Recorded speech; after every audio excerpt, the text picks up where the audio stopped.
Today's topic is going to be why you should not put money into your IRA when you file your taxes.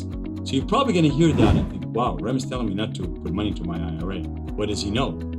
Well, the truth of the matter is, I'm telling you exactly the opposite. I am saying you should put money in your IRA. However, don't put it when you're about to file your tax return. You should be doing it at the beginning of the tax year. Because what's happening here, in many cases, you're going to be wasting that time from the moment that you would have put the money into your IRA at the beginning of the tax year until the time you file your taxes, which is typically almost end up being a year and a half later. And that delay could potentially cost you some returns and some tax savings because remember, the money grows tax deferred. So what you do is that know your tax year, put a mark on your calendar, and at that particular time, day, week, go ahead and to make your contribution. That advice, of course, applies if you're able to contribute to IRA. So let's say you're no longer with Boeing or you are working with a company that does not have a pension plan and you're able to do that. Yes, go ahead by all means and contribute to your IRA, but do it early.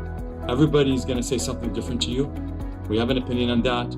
Of course, it all depends on your situation, but in many instances, we actually converted the assets from a regular IRA into a Roth IRA. But that kind of decision and that kind of application must be taken very carefully. A person must know what they're doing, or you have to have an advisor that knows what they're doing. Even with the realm of advisors, you're going to find a lot of advisors don't know how to convert. Or if they know how to do it, they could create a mess for you.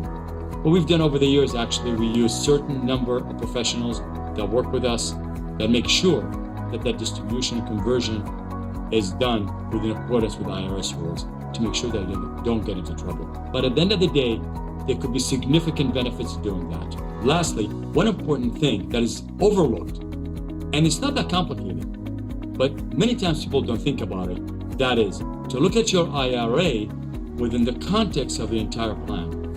Lots of times I find that people simply put the money in the IRA account and just don't worry about it. What we've done over the years, what we've noticed over the years, that people just don't take into consideration how what's in the IRA fits within the overall objective. And that's because most people are very tactical and they have a difficult time putting the strategic aspect of it.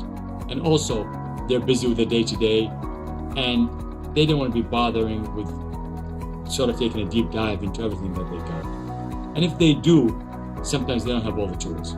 So when people come to us with these kind of situations, we look at them, we assess, we give them our opinion, and lots of times we help people with decisions as to whether they should be an IRA or convert, and if they convert, how to do it. So things like that. So if you have any question, feel free to give us a call, and we'll give you any information you want on this whole thing.